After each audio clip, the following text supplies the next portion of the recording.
Happy New Year and welcome to the January 6, 2026 City Council Regular Hybrid Meeting.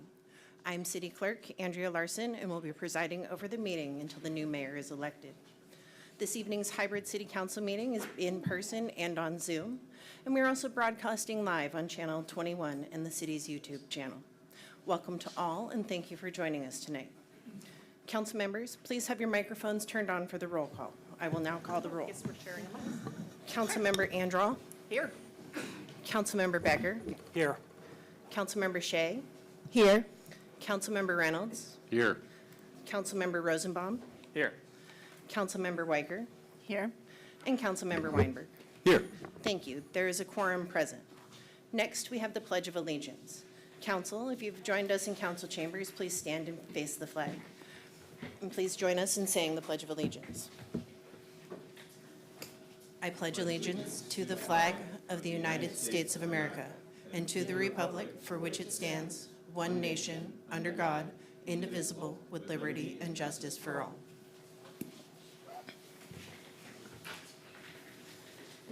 We now move to the approval of tonight's agenda. If there are no questions, may I have a motion to approve the agenda? So moved. Second. There is a motion by Councilmember Andral, a second by Councilmember Weinberg. I will now conduct a roll call vote. Deputy Councilmember Rosenbaum? Aye. Councilmember Andral? Aye. Councilmember Reynolds? Aye. Councilmember Shea? Aye. Councilmember Weicker? Aye. Here. Councilmember Weinberg? Aye. And Councilmember Becker. Aye. Thank you. Motion passes and the agenda is approved. Our first item of special business tonight is AB 6831, Councilmember Oaths of Office and Mayor and Deputy Mayor elections. I will conduct oaths of office to the successfully elected council members, Lisa Andral, Daniel Becker, and Ted Weinberg. I will then conduct the mayor election and then turn the meeting over to the new mayor to continue to conduct the election for deputy mayor and to continue leading the meeting. Or if the new mayor would prefer, I can also conduct the election for deputy mayor. I will be administering the oaths of office in position order. Daniel Becker, position number 2, Ted Weinberg, position number 4, Lisa Andral, position number 6. I have also presented elected council members with their certificate of election. I will call on successful candidates in position order to administer the oaths of office. After the election of mayor and deputy mayor, we will take a brief recess to take pictures and rearrange seating. I will ask the council to slide to the sides so we can administer the oath of office between the flags and ask Councilmember Becker to join me for the first oath.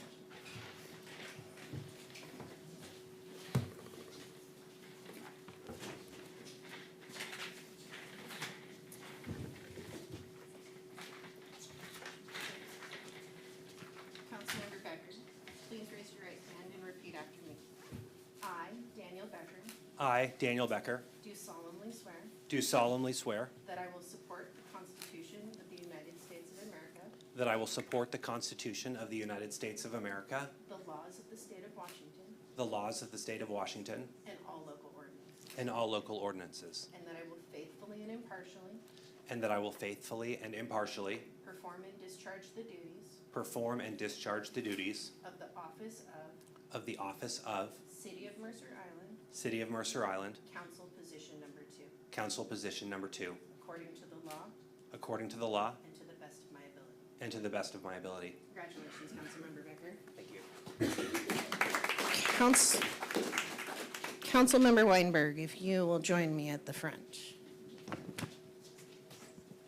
Councilmember Weinberg, please raise your right hand and repeat after me. I, Ted Weinberg, I, Ted Weinberg, do solemnly swear that that I will support the Constitution of the United States of America, I will support the Constitution of the United States of America, the laws of the state of Washington, the laws of the state of Washington, and all local ordinances, and all local ordinances, and that I will faithfully and impartially and that I will faithfully and impartially perform and discharge the duties of City of Mercer Island, Council position number 4, Council position number 4, according to the law and to the best of my ability. and to the best of my abilities. Congratulations, Councilmember Weinberg. And Councilmember Andral. Councilmember Andral, please raise your right hand I, Lisa Anderl, do solemnly swear do solemnly swear that I will support the Constitution of the United States of America, that I will support the Constitution of the United States of America, the laws of the state of Washington, the laws of the state of Washington, and all local ordinances, and all local ordinances, and that I will faithfully and impartially and that I will faithfully and impartially perform and discharge the duties perform and discharge the duties of the office of of the office of City of Mercer Island, City of Mercer Island, Council Position Number 6, Council Position Number 6, according to the law according to the law and to the best of my ability. and to the best of my ability. Congratulations, Councilmember Kendall. All done? Come on back.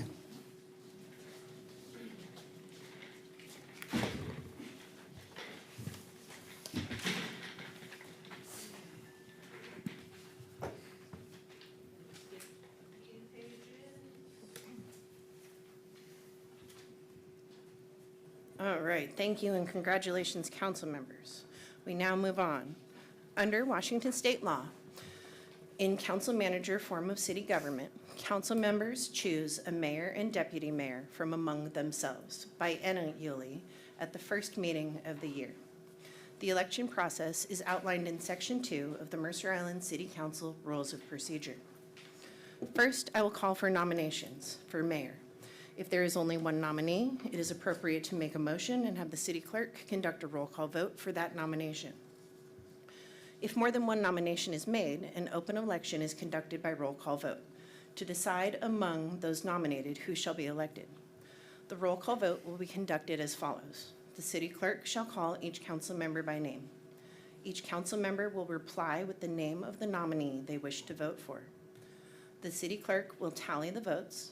If a nominee receives a majority vote of the city council, the city clerk shall declare the nominee receiving a majority vote as the new mayor. Elections will continue until the mayor and deputy mayor are elected by a majority vote of the city council, which is 4 votes. Upon election of the mayor, the city clerk shall administer the oath of office to the mayor, who shall thereupon assume the role of chairing the meeting. The mayor will then proceed in the same fashion with the election of deputy mayor, or if they prefer, I can conduct the election of deputy mayor. Okay, I will now entertain nominations for council member to serve as mayor for 2026 and 2027.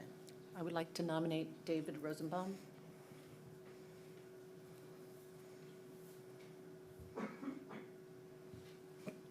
Are there any further nominations for mayor?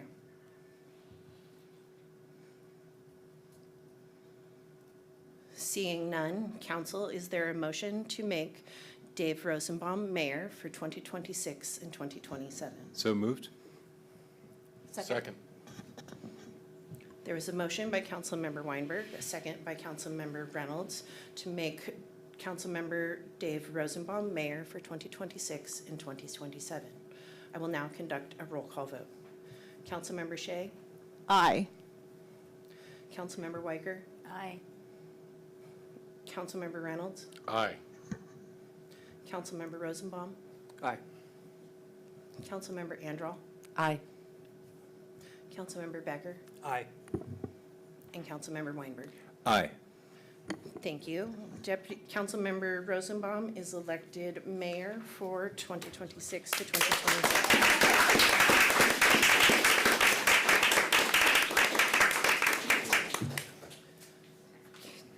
Councilmember Rosenbaum, if you'll join me between the flags, I will administer the oath of office.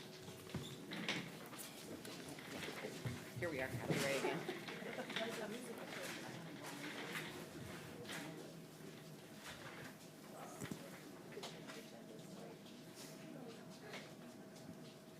Councilmember Rosenbaum, please raise your right hand and repeat after me. I, Dave Rosenbaum, I, Dave Rosenbaum, do solemnly swear do solemnly swear that I will faithfully and impartially that I will faithfully and impartially discharge the duties of the office of discharge the duties of the office of Mayor of the City of Mercer Island Mayor of the City of Mercer Island to the best of my ability. to the best of my ability. Congratulations, Mayor Rosenbaum. Thank you.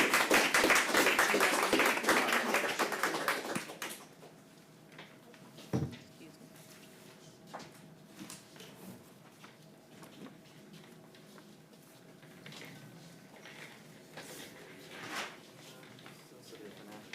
me.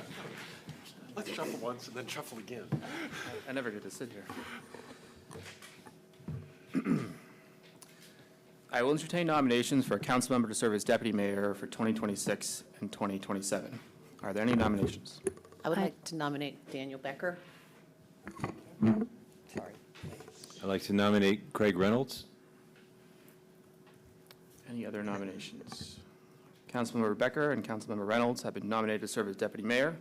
There being no other nominations, nominations for deputy mayor are now closed. Because there are multiple nominations, we will conduct the election for deputy mayor by roll call vote. Each council member will cast their vote for one of the nominees by a roll call vote. Council members will respond with the name of the nominee they wish to vote for. The first nominee to receive 4 votes will be elected deputy mayor. City clerk, please conduct an open election by roll call vote. Council members, please turn on your microphones. Thank you, Mr. Mayor. Councilmember Becker. And as a reminder, council members are voting for the nominee you wish to serve as deputy mayor for 2026 and 2027. I will vote for myself, Daniel Becker. Councilmember Rosenbaum, or Mayor Rosenbaum. Daniel Becker. Councilmember Reynolds. Craig Reynolds. Councilmember Weicker. Councilmember Becker. Councilmember Weinberg. Craig Reynolds. Councilmember Shea. Craig Reynolds. Councilmember Andral. Daniel Becker. Daniel Becker received votes from Andral, Becker, Rosenbaum, and Weicker. Craig Reynolds received votes from Shea, Reynolds, and Weinberg. Daniel Becker is elected deputy mayor for 2026 and 2027. The results of the roll call elect Councilmember Becker as deputy mayor for 2026 and 27. Congratulations. City clerk, please administer the oath of office to Councilmember Becker for the position of deputy mayor of Mercer Island.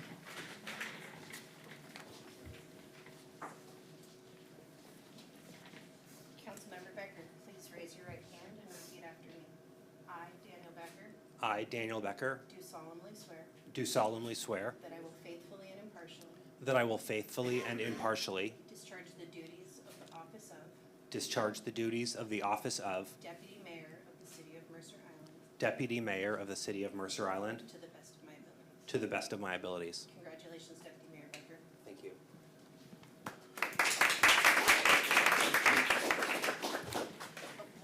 Okay, congratulations, Deputy Mayor Becker. We will now take a 5-minute recess and return at 5:19 p.m.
The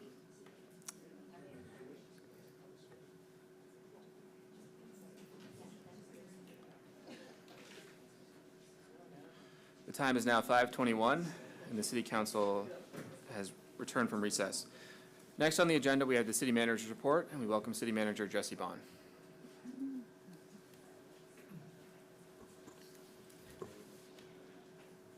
Good evening, City Council. Happy New Year. Welcome to 2026 and our first meeting of the year. It is customary that I start each council meeting with just a few highlights, things to make you aware of. Tonight's report is fairly brief. Casey Thompson is driving the slide deck for me, so we'll go ahead and jump to the next slide. Thank you, Casey. Council, this is a look ahead at your January meeting schedule. Just a reminder that we're spending the day together on Friday, January 16th for our planning session. And then you will have a regular hybrid meeting, regular council meeting on January 20th. I will tell you that it is my desire to keep that agenda a little bit lighter since you will have spent a whole day together Friday, but we're not able to cancel that meeting altogether. On our website, we maintain a calendar of all of the board and commission meetings that is updated regularly. For January, the Open Space Trust will be meeting this week, the Parks and Recreation Commission meeting next week, as is the Utility Board. Next slide, please. Just a handful of updates, kind of covering a range of issues. Council, I know you've received some emails and we've seen some social media comments about the amount of debris in Lake Washington due to the extensive rain that we received over December. Our Marine Patrol is, one of their tasks among the many is working to keep Lake Washington safe and removing those trees and logs. So getting to all that, we have a lot of debris in the lake right now. It has to be towed to our dock, and then our maintenance crews help remove the trees. We have some thoughts. First of all, if you have something to report, we encourage customers to start with our customer service team. Also, after hours, you can contact police non-emergency for that woody debris. So I hope that helps council let you know how we're handling the cleanup in Lake Washington. And if you have any questions, please don't hesitate to reach out to me. Next slide. Changing subjects entirely. Just wanted to give a shout out to Marine Patrol and our sewer team and share a little bit about how we work together. This is a photo of the access to Pump Station 19, part of our sewer utility.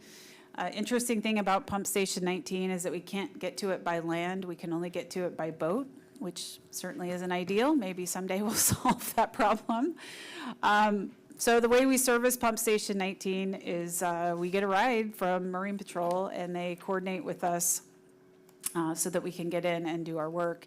In this case, the staff needed to install a new check valve at the station, which, by the way, weighs in at over 100 pounds. And we needed to take out the old one. So I love to showcase some of the things that are going on behind the scenes, and certainly super proud of the partnership we have between our police department and our operations teams. Nice job, everybody. On to some playground news. First Hill Playground reopened this week. We call that a soft opening. Council, I will find an opportunity to get you out there for an official ribbon cutting. But the facility is open now.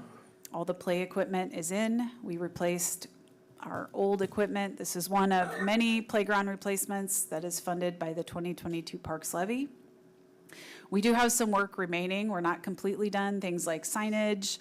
We have some parking work to do as well. So exciting work, and we'll be getting that wrapped up, and then I'll be working with the mayor and deputy mayor to find a date for an official ribbon cutting. Nice job, everybody. Next slide.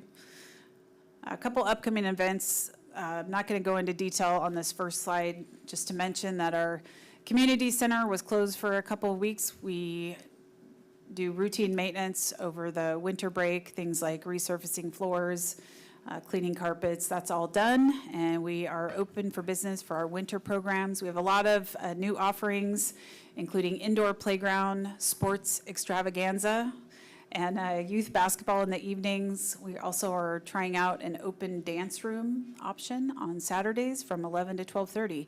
So if you haven't visited our Parks and Recreation website in a while, all the programs and new programs are available there. Next slide. And we'll be wrapping it up with this. If you've been following Mercer Island social media since about Friday, there has been a black pit bull mix of some sort running loose on East Mercer Way. Many, many community members out trying to catch this dog since Friday.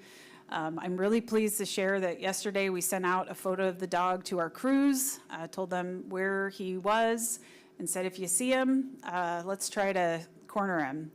Well, this is a picture of one of our maintenance workers, Kyle Hawkins. He's with Maleka Lamoda. He spotted him. Jason Kittner calls him the dog whisperer. We got the dog contained safely. Police department came, and we now are pleased to say he is secure with King County Animal Control, and we're hoping he will be reunited with his family or placed for adoption. So a little good news pet rescue story to start off our year. And I should mention that there were many community members trying to catch this dog as well. So team effort all across the island. Nice job, everybody. And that is it, Mr. Mayor. On to the business of the day. Great, thank you, City Manager Bond. Our next item of business appearances is the opportunity for anyone to speak to the City Council on any item, except items requiring a public hearing, any quasi-judicial matters, or campaign-related matters. City Clerk, is there anyone who has signed up for appearances that wishes to address the council? Yes, Mr. Mayor. Thank you. Tonight's agenda will include in-person public appearances and remote public appearances via Zoom. Individuals wishing to address the council may do so in person or by telephone, provided that they register with the City Clerk by 4 p.m. today. When it is your turn to speak, you'll be called by name. Remarks must be addressed to the council as a whole and not to individual staff or city member or individual council or staff members. Any person making personal, impertinent, or slanderous remarks or becomes boisterous, threatening, or personally abusive while addressing the City Council may be requested to leave the meeting. Please speak audibly and state your name and city of residence for the record. There will be a timer on the screen. We have 3 minutes to speak. When your time is ended, I will thank you for your comments and move to the next speaker item of business. Staff, please promote the first speaker. Thank you. Our first speaker tonight is Addie Smith.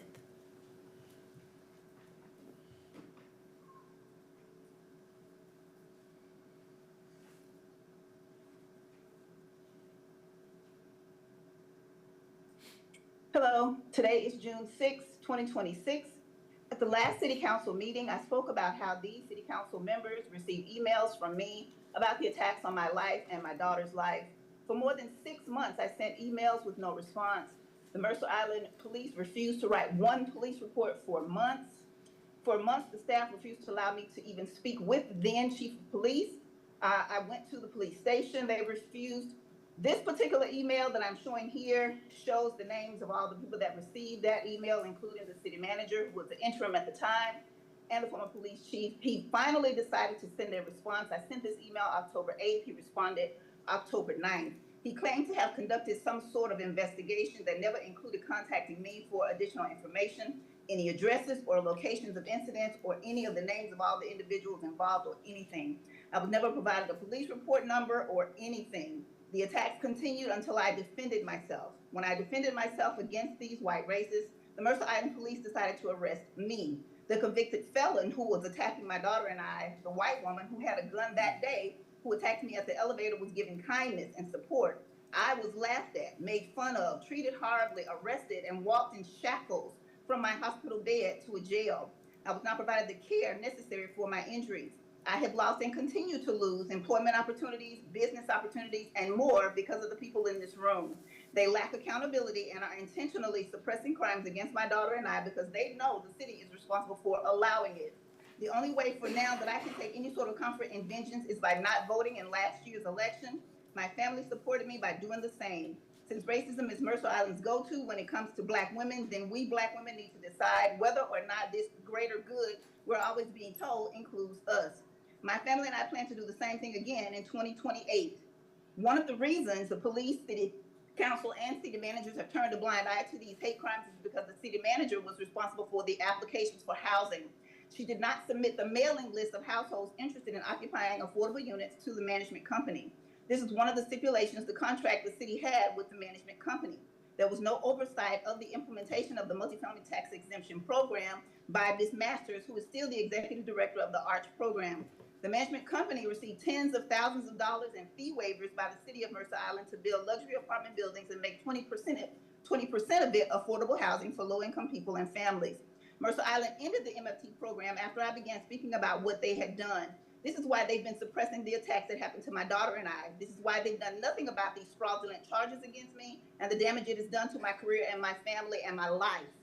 And I'm going to continue to speak out and fight until my voice is heard. And then when I can afford an attorney, I'm going to come back and I'm going to clear my name. And then I'm going to file a lawsuit against the city of Mercer Island. And the residents are going to be responsible for the tax, for the money that is going to come out of it, for them turning Thank you very a blind much. eye.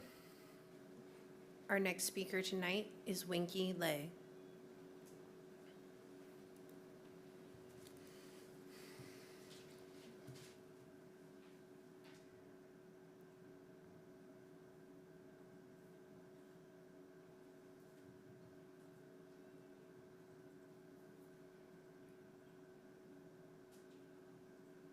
Hello?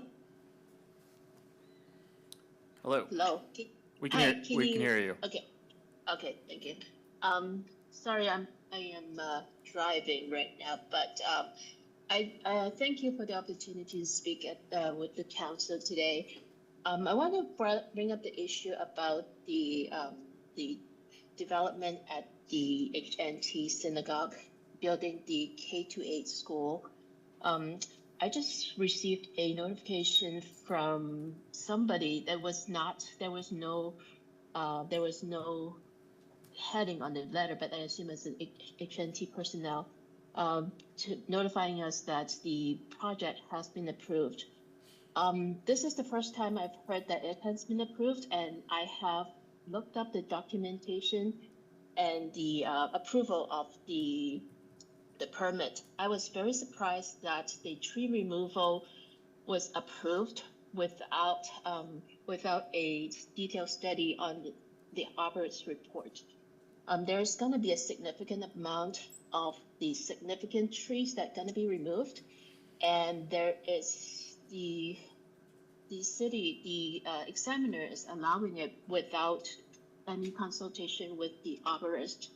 I looked at the arborist report that was in the file in the applicant's folder, and the focus of that report was that does not mention the full removal of about 82 full-grown trees, and the only mitigation in the determination was that they're gonna pay a $27,000 fee, and they're able to cut down 82 trees, a full-grown, some as big as 38-inch tree, which is very has a big impact on the environment. When those are removed, the impact on the soil, the impact on how the water is the runoff. So I wanted the city to take a look at this before we rush into determination to let this project proceed. I request that there will be a study of the arborist report that actually going to look into the impact of the 82 major tree removal instead of the initial report that was on file, which is basically looking at how to maintain those trees. It has no mention about removal of 82 trees. So that caught me by surprise when the determination came out that it was approved with a minor fee of about $27,000 to mitigate that issue. So I would like the city council to take a second look into this issue and not bypass the code, the regulation. Thank you very much. Our next speaker tonight is Mercer Gomez.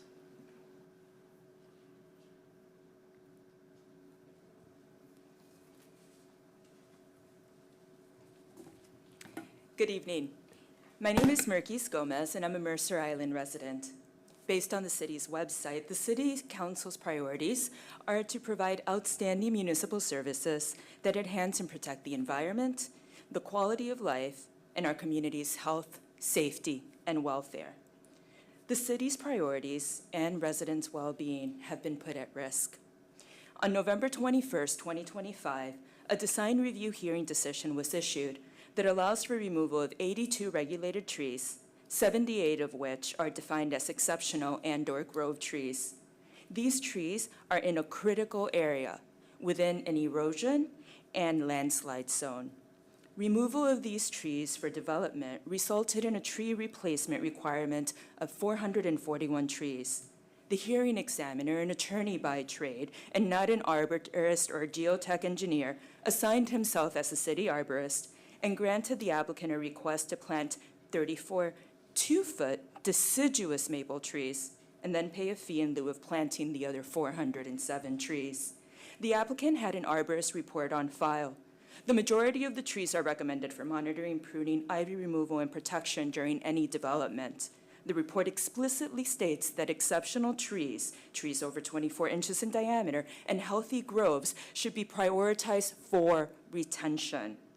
Trees on slopes and within groves are particularly important for soil retention, reduction of runoff, and prevention of erosion and landslide risk. As the arborist, the expert cautions, removing trees, especially in groups or on slopes, can destabilize remaining soils. The report underscores that tree protection, not removal, is a preferred mitigation approach, particularly in this environmentally sensitive area. We live in a state that sees severe wet weather and the landslides that accompany it. That's why the city has these protections. Furthermore, the removal of this barrier will increase the risk of air pollution-based illness for island residents. Adding to the tree removal, this increased traffic from idling vehicles coming from off-island will additively make this issue worse. The tree removal permit was improperly consolidated with the design review without clear notice, depriving neighbors of a meaningful opportunity to comment on one of the most impactful elements of the project. The examiner acknowledged this issue, but proceeded anyways. So I bring this to your attention. As the body responsible for the holistic planning and well-being of our city, I ask that you halt the tree removal. Secondly, the proposed construction will also affect traffic flow and parking in an already congested area. The applicant's own TIA outlines necessary changes to the public streets heading to the applicant's premises at 3700 East Mercer Way. However, the applicant does not own the public street and will not be making the Can you wrap modifications. up in 5 seconds? Yes. Island residents will be subject to the traffic nightmare on one of the island's few ingress and egress points. Please halt this development until the traffic issue is addressed. Thank you. Thank you. Our next speaker is Jim Stanton.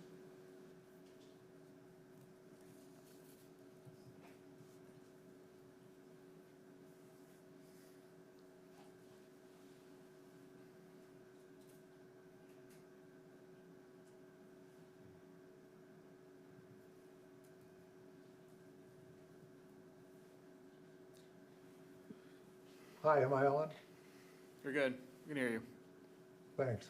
My name's Jim Stanton. I'm a 40-year resident of Mercer Island, and I'm here to speak about the parks and open space e-bikes issue. I know it's being dealt with in another committee later in the week, but I'm here to make a different point. The fact that the Open Space Conservancy and Parks and Rec have to deal with this issue is because our roads and streets aren't safe alternatives. The parks are a safer alternative for those for bikes and e-bikes. As a parent who raised 3 sons on the south end, we encouraged our sons to use the parks and stay off the streets. The streets were too safe. More and more kids are now using e-bikes, and we're going to go to school to see their friends, and the parks are a safe alternative for at least parts of those trips. The staff proposal is tantamount to a ban on bikes in parks and spaces. I don't want to debate that, but they're going to end up, if the staff proposal basically will restrict bikes and e-bikes in parks, and they'll move them out to streets, which are already too dangerous. We don't have alternatives. The parks aren't there, the streets aren't there, and e-bikes and e-scooters and bikes are growing. I also ride around the region on a bike, and it's really clear that Mercer Island lags every other community around the lake in providing safe alternatives for cycling, e-biking, and e-scooters. So whatever the Parks and Open Space Conservancy decide, it's not going to provide an answer to the problem that we face, that we do not have safe alternatives for kids and adults to move on bikes and e-bikes around Mercer Island. So I hope you'll expect to see this come back. Thank you. Thank you. Our last speaker this evening is Jay Greer.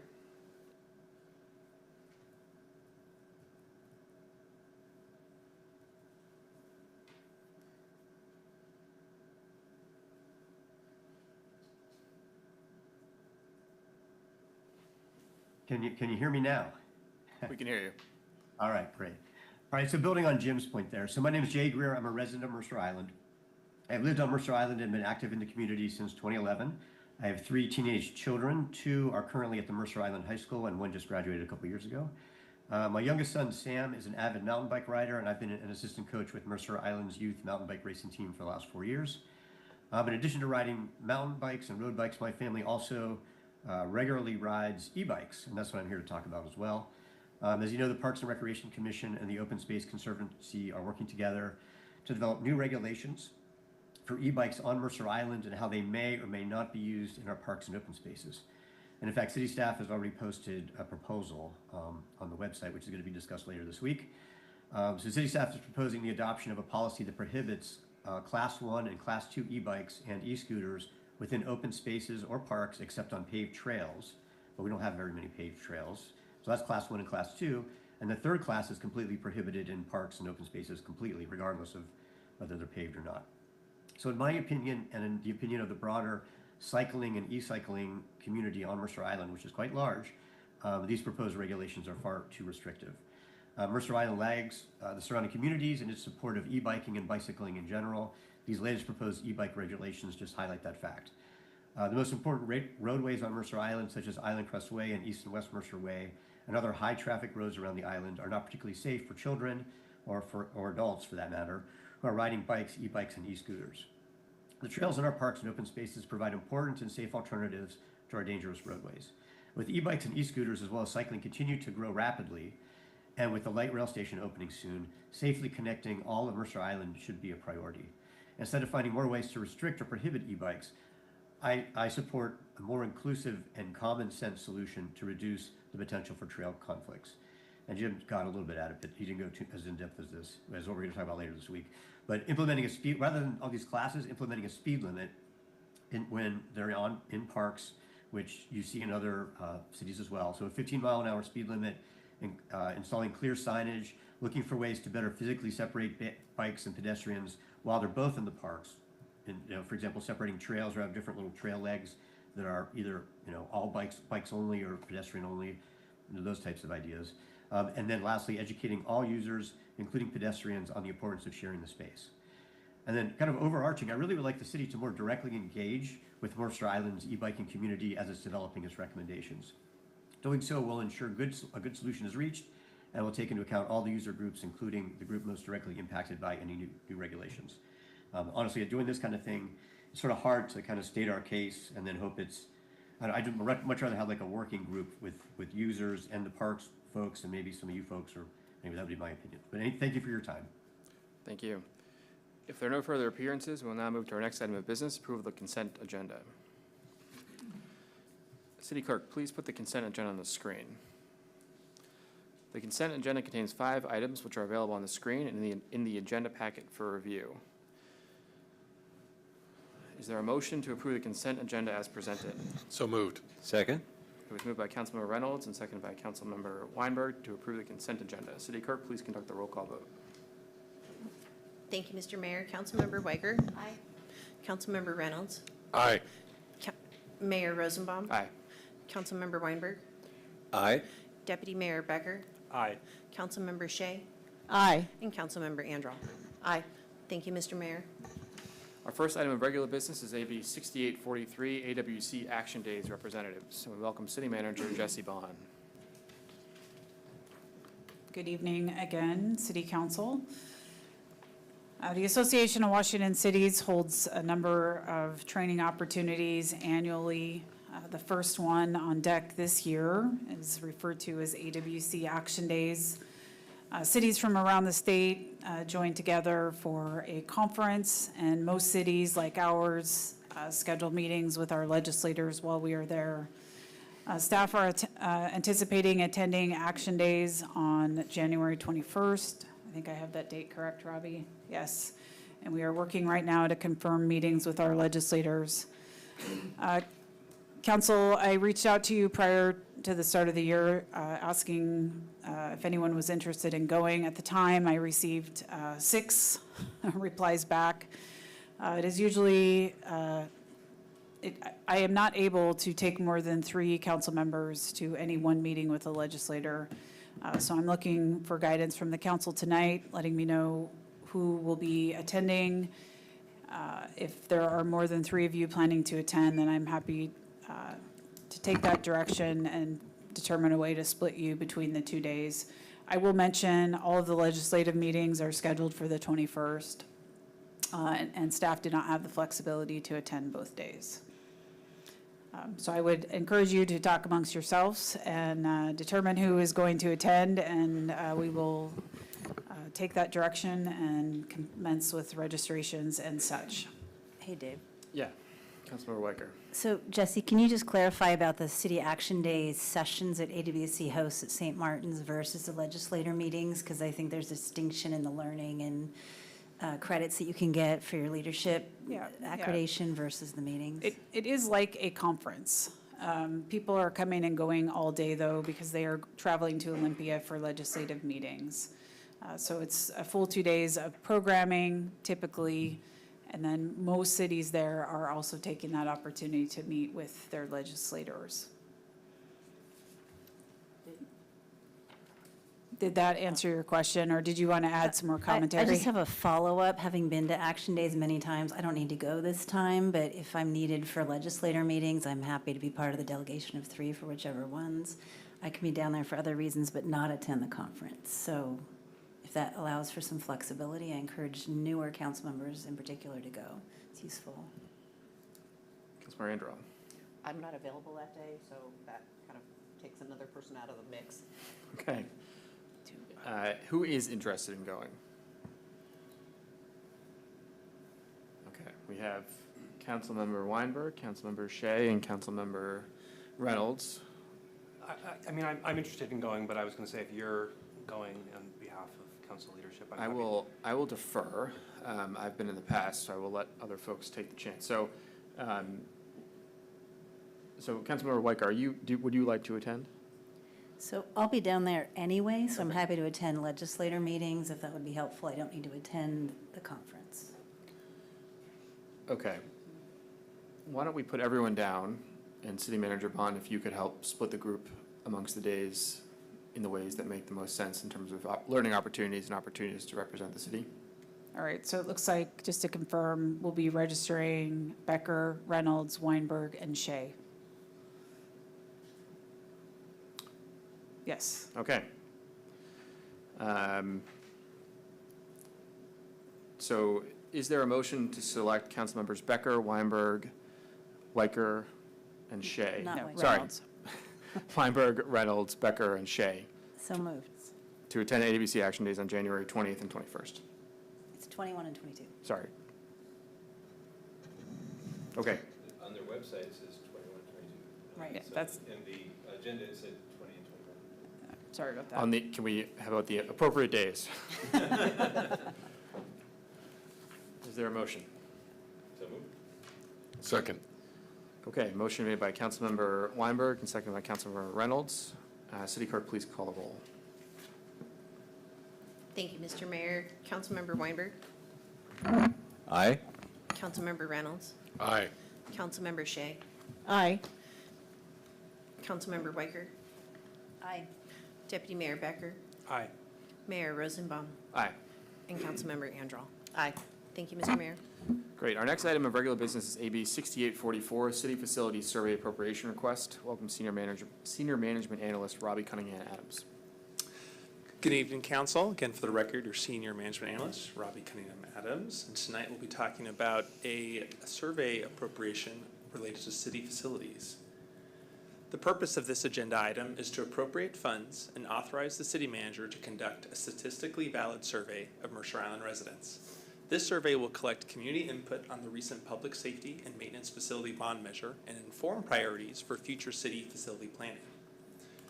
Following the failure of Proposition 1, the City Council will be discussing the possibility of returning to voters for another bond measure and/or exploring other alternatives to address the city's essential facility needs.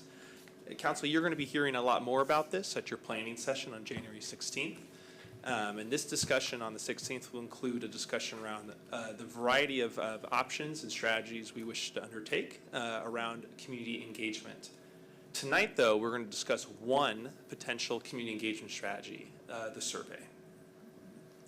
As way of background, Council, the city traditionally conducts a biennial community survey to identify areas of focus and community sentiment.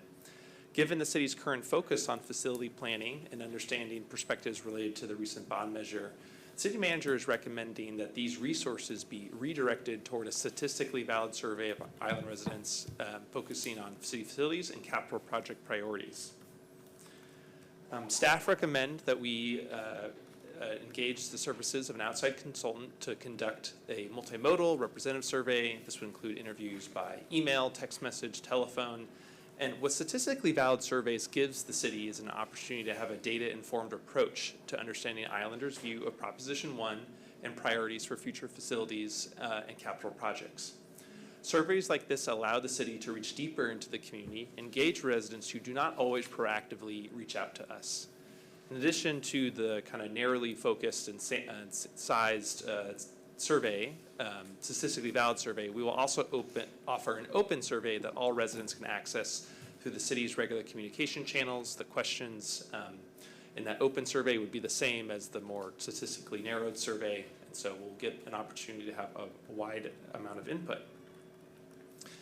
Based on staff research, the total cost of this work is estimated to not exceed $37,000. Staff are proposing repurposing the $25,000 allocated in the 2026 budget for the biennial community survey to partially pay for this work. This would mean that the traditional biennial community survey would not occur in 2026. However, staff will incorporate questions related to resident satisfaction with city services in the survey.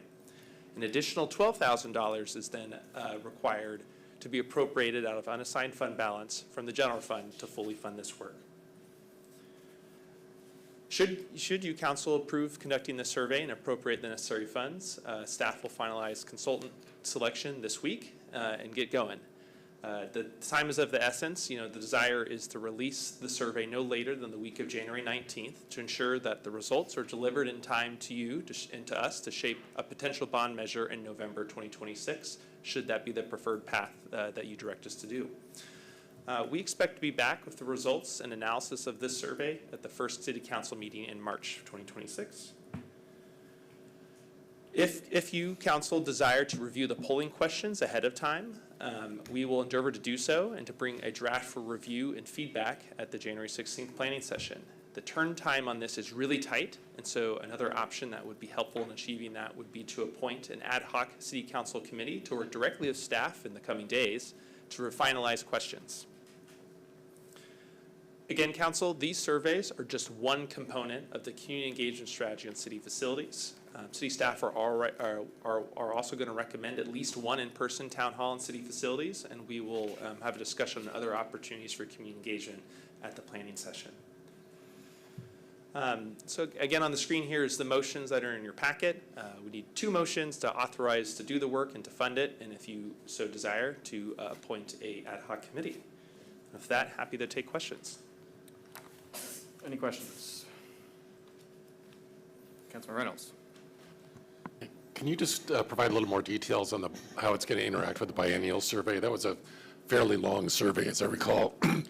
Excuse me. Do you envision having just a subset of the questions from the original one, and would the task force have to decide on which questions to include on that as well? Yeah, it would be necessary to there's only so many minutes we have with someone on the phone or for them to undergo a survey. So we would likely need to look at the biennial community survey and choose probably a significantly smaller subset of questions that we really value in asking alongside the city facilities survey. So I think there's ways to do that, having looked at the question set of what we used before and how we may likely structure the city's facilities survey. But yes, we would not do the kind of normal community survey we've done. We would maybe ask a handful of questions related to satisfaction of city services or what may have you. But we would need to prioritize. That would certainly be something for a potential ad hoc committee to help us prioritize which questions we ask related to that. And is the vision that the next biennial survey would be 2 years from now, or would we just defer it for a year and do it next year? I suppose it is up to council, should you want to fund both. But I'm eager to have your direction on that. I think default, we would do a more traditional biennial community survey at some time in the future, but not this year. Thank you. Councilmember Weicker. Can you talk a little bit more about this ad hoc committee? I like the idea of getting specific information and doing a little bit of research and outreach into the community on behalf of council members on this committee. Like, getting the right information to get this time would be helpful. So I'm kind of in favor of it if it might be efficient and helpful, but talk to me a little bit more about your vision for this ad hoc committee. I can just mention that I anticipated the council would want to have some involvement in making sure the survey is framed correctly. I don't have the luxury of a lot of time, in my opinion, and so I don't want to bog us down in 2 months of process. My suggestion is if this is authorized tonight and funded, Robbie and I have already been done a lot of pre-work prior to the end of the year to interview companies, and we have a short list, and we're pretty close to being ready to go. I'd like to come to the council at the planning session, hopefully with a framework or draft questions even, so that would be by next Friday. Possibly shared with you like as soon as the day before, and then selecting either 3 of you through an ad hoc committee to finalize the questions, or this would also be something that could appropriately be deferred to council leadership to finalize before we launch the survey. So it's your pleasure. We're happy to work with you. I just want to emphasize that we're going to have to work quickly. But that means we can still do quality work, but I also want to be respectful that most of you have jobs and other commitments, and so we'll do the best we can to execute in the next few weeks. And you've already done a bunch of legwork, so thank you. Okay. Okay. First, we have a few motions in front of us here. Is a motion to authorize the city manager to conduct a statistically valid survey to collect community input on recent public safety and maintenance bond measure to inform priorities for future city council planning. So moved. Second. It was moved by Councilmember Weicker and seconded by Councilmember Reynolds. City clerk, please conduct the roll call vote. Thank you, Mr. Mayor. Councilmember Shea. Aye. Deputy Mayor Becker. Aye. Councilmember Weinberg. Aye. Councilmember Weicker. Aye. Councilmember Andral. Aye. Mayor Rosenbaum. Aye. And Councilmember Reynolds. Aye. Thank you, Mr. Mayor. Motion passes. Next, is there a motion to reallocate $25,000 from the biennial community survey to the city facilities survey and appropriate an additional $12,000 of unassigned fund balance from the general fund to fund the survey? So moved. Second. It was moved by Councilmember Anderall and seconded by Councilmember Reynolds. City clerk, please conduct the roll call vote. Thank you, Mr. Mayor. Councilmember Weicker. Aye. Mayor Rosenbaum. Aye. Councilmember Andral. Aye. Councilmember Weinberg. Aye. Deputy Mayor Becker. Aye. Councilmember Reynolds. Aye. And Councilmember Shea. Aye. Thank you, Mr. Mayor. Thank you. In the interest here of getting council feedback that is both quick and concise and sort of allows us to move forward quickly, I do think having an ad hoc committee here is a good move. I'll throw out 3 names here, but obviously need a motion to get that going. I would recommend Councilmember Reynolds, Weicker, and Deputy Mayor Becker. Okay. Okay, so is there a motion to appoint council members Weicker, Reynolds, and Deputy Mayor Becker to serve on the ad hoc committee to work with the city manager to finalize the polling questions. So moved. Second. Great. It was moved by Councilmember Anderall and seconded by Councilmember Reynolds. City Clerk, please conduct the roll call vote. Thank you, Mr. Mayor. Councilmember Reynolds. Aye. Councilmember Shea. Aye. Mayor Rosenbaum. Aye. Councilmember Weicker. Aye. Councilmember Anderall. Aye. Deputy Mayor Becker. Aye. And Councilmember Weinberg. Aye. Thank you, Mr. Mayor. Thank you. Motion passes. We now move to other business and the planning schedule. Did we get the motion passed, the appropriate the money? Yes. Okay. Yes. We got three, yeah. It's Good job, Robbie, making sure we checked all those boxes. Council, I'm just observing that you are all sitting a little askew with microphones not quite lined up with your seats. I just want to assure you that we will get that resolved for the next meeting. Thank you for your flexibility tonight as we shuffle the chairs. I've already mentioned a couple times about the planning session, and I will just, for those of you that are new to the council, we typically publish 3 months out in your packet, the planning schedule with anticipated agenda items. For those of you that have been with us for a while, there's always some movement behind the scenes as we're trying to finish items or something may need to slide. I don't have any further updates on the planning schedule tonight. I look forward to seeing you on the 16th. Okay, thank you. Are there any upcoming council member absences to report? Councilmember Weicker. February 3rd, I'm unavailable. February 3rd. Okay. Okay, anybody else? Okay. Councilmember reports. Councilmember Weicker, do you have anything to report? I just want to say AWC has great online tools, and at this conference, there's a certificate of municipal leadership. Encourage especially the new folks to get that training and education. It also allows you to serve on AWC boards and commissions and appointments and all that good stuff. Shout out to the Mercer Island High School Band for their awesome performance in London over New Year's. And I just want to take a minute to acknowledge the tragedy this community is working through right now, and just a huge shout out to our city leadership and new police chief for managing it so well. Well said, thank you. Councilmember Weinberg. So the Sound Cities Association held its annual meeting on December 3rd, and King County Executive Zahilai gave a presentation on his vision for the county. The SCA Executive Director Feldstein gave a report summarizing the work of the SCA's various task forces and committees and its success getting levies passed for parks and emergency medical services. I was a representative here from the council.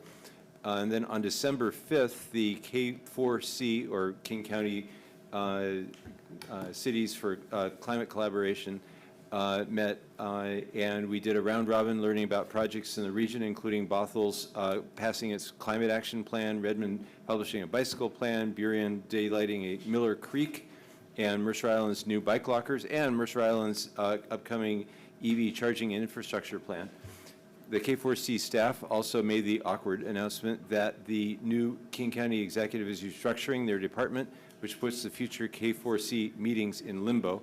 I and the other members of the Electeds Outreach Committee are working on determining where and how to continue to meet.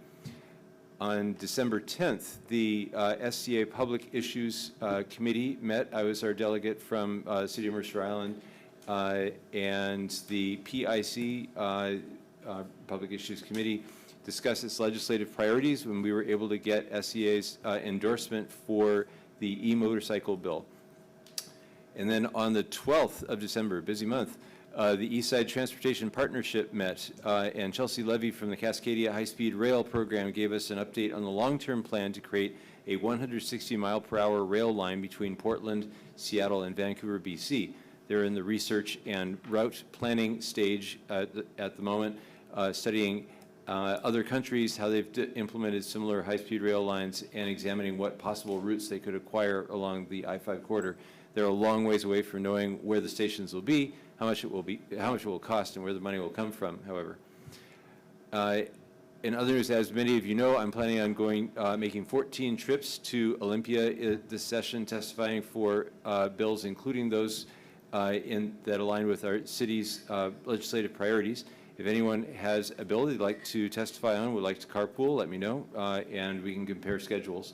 And finally, my next open brunch is going to be at 10 a.m. on Sunday, January 18th at L'Experience Paris Restaurant here on Mercer Island. The address 3020 78th Avenue Southeast. As always, all are welcome. It's an open agenda. All I ask is that everyone shows their respects to the chef by ordering some food and or beverage, and let me know if you're coming so I can be sure to reserve a large enough table. Great. Councilmember Reynolds. Yeah, a few things. One, that together with Councilmember Weinberg and Shea and some city staff, we met with Representative Zahn a couple of weeks ago, just before Christmas. Had a wide-ranging discussion on topics ranging from e-bikes to housing to transportation and public safety, and related public records requests related to body-worn cameras and flock-like cameras. Very useful and helpful discussion. Secondly, I would mention that I was reappointed to the Law Enforcement Officers and Firefighters Version 1, Left 1 board. So I'll be continuing to attempt to represent the viewpoint of fiscal responsibility on this committee that is responsible for post-retiree health care for retired police officers and firefighters. I'm fairly consistently outvoted there, 3-1. And it's an unusual position for me to be on the side of fiscal responsibility in contrast to the other side that seems to want to spend a lot of money. And I also, on December 9th, attended the Sound Studies Association North Caucus meeting on behalf of the City Council after I was appointed to fill that role. The voting for, the purpose of it was to appoint delegates, and it was very routine, straightforward. But what was interesting to me was we spent a lot of time in a round-robin discussion of topics of interest to our cities. And it was striking to me that beyond the predictable topics, fiscal issues, transportation, public safety, et cetera, a couple of things kept coming up again and again. One was ICE activity in communities appears to be a big concern in many of the cities around the region. And then e-bikes was the other topic that came up in quite a bit of the discussion. So made for an interesting meeting and an interesting discussion. And I think that is it. Great. Councilmember Andrew. Just a shout out to the Parks and Rec Department and the other city departments for the wonderful holiday preparations that lit up Town Center. And it feels like it's a long time in the past, but it was just recently, and we haven't had a meeting since then. So I just wanted to thank them and also the police for their work in the recent case, and the Marine Patrol for keeping the lake safe. And I'm going to probably leave somebody out and hurt somebody's feelings, but Public Works and right-of-way for keeping our streets tidied up after the storm response. It's just been a lot in the month that since we last met, and I just kind of wanted to acknowledge those things that seem to stand out. Thank you. Councilmember Shea. Yes, so Happy New Year, and wishing you all a happy, prosperous, and peaceful New Year. Since being sworn in on November 26th, so I've been really grateful for many opportunities to connect with our Mercer Island community. So over the past several weeks, I attended the Christmas tree lighting at Mercer Dale Park, the Hanukkah menorah lighting hosted by Chabad Mercer Island, the Parks and Recreation holiday party at the community center with a guided walk to Luther Burbank to watch the Argosy Christmas ship. I also participated in a forest restoration at Gallagher Hill Open Space, planting native plants alongside volunteers. I hosted my first community coffee as a council member at ASA Mercer Island and toured the Mercer Island Police Department and joined Officer Udodik for a ride-along. I also attended the vigil at Pioneer Park, honoring our neighbors, Nick and his mother, Danielle. The strong turnout reflected the compassion and resilience of our community, and I remain deeply appreciative of our police department, our police chief, and our city manager for their professionalism and leadership during a challenging time. And I would like to say congratulations to Mayor Rosenbaum and to our Deputy Mayor Becker. Mayor Rosenbaum once said of me, Julie is everywhere, and I fully intend to keep that up. And I believe it's my responsibility as a council member to be present, to show up, and to stay engaged with our community because I truly love Mercer Island. I've been meeting one-on-one with Islanders, and I'm always happy and open to connecting with community members. My next community coffee will be held on Thursday, January 15th from 10 10 to 11:30 at the South End Starbucks. So commitment to public involvement is written directly into our comprehensive plans, vision statement, and active participation by the island's community members in civic events and issues is essential to representative self-government. So this is your city, and I want to hear what matters to you. Happy New Year, and if you see me around the island, please say hello. Thank you. Deputy Mayor Becker. Yeah, thank you for the kind words there and also for the council's trust in me in this new role, but otherwise I have nothing to report. Great, thank you. I have two items for the council. One is if you have seating requests, please send them my way. I just noticed we don't have enough microphones down there, so we'll. And this one doesn't work, so we're starting off on a bang. The other one is, as we think about city council assignments for committees, please take a look at the list, and at some point here in the near future, we will be looking at those assignments and seeing what folks are interested in. I want to say a big thank you to the 6 of you who are up here. I'm really looking forward to working with all of you. We're a very talented group, and I'm excited about it. I also want to thank the staff. We have an incredible staff. There's obviously the folks that have the privilege of being here with us in the room every other week and appear in front of the council, but there is so much work that goes on behind the scenes. Every time you turn on your tap and clean water comes out, that is not an accident. There's a lot of work that goes into that. Every time you drive down the street and there isn't a giant tree in the road, that doesn't happen by accident. I go on and on, police, fire, all the services, GIS, everyone. I'm really looking forward to working with all of you, and I just want to say thank you for all the work that you do on behalf of the community. And to the community, we look forward to working with you, hearing from you, and understanding how we can best serve you. So with that, the City Council will now go into executive session for approximately 90 minutes to discuss with legal counsel pending or potential litigation pursuant to RCW 4230-110-1I. The council will be in recess from 6:17 until 7:47 p.m. Deputy Mayor, one quick clarification. The council will be in recess until 6:17, and then the council will be in executive session from 6:17 to 7:47. Correct. Thank you. Thank you.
Good evening, and thank you for your patience. The mayor has extended the executive session for an additional 30 minutes, and the council will return to open session at 8:17 PM. Thank you for your patience.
Good evening. Thank you for your patience. The City Council has extended the executive session for an additional 30 minutes and will be in executive session until 8:47 p.m. Thank you.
Good evening. Thank you for your patience. The City Council has extended the executive session for an additional 30 minutes and will be in executive session until 9:17 p.m. Thank you.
Good evening. Thank you for your patience. City Council will remain in executive session for an additional 30 minutes until 9:47 PM.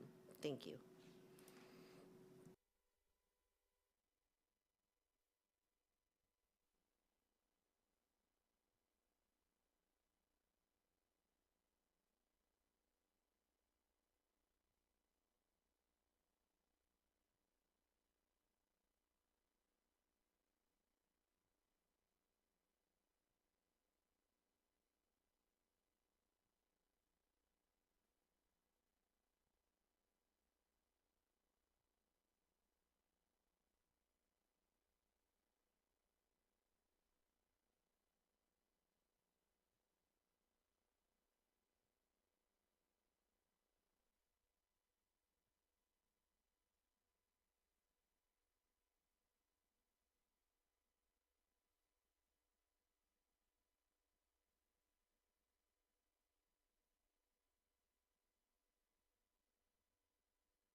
Thank you for your patience. City Council has extended the executive session for an additional 5 minutes and will remain in executive session until 9:52 p.m.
Yeah, all set.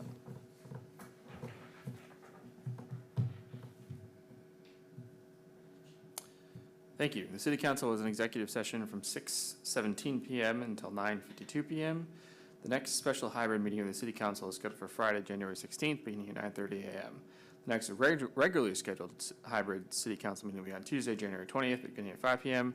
The time is now 9:53 PM. As a reminder to the council, please stay seated until the city staff has terminated the broadcast.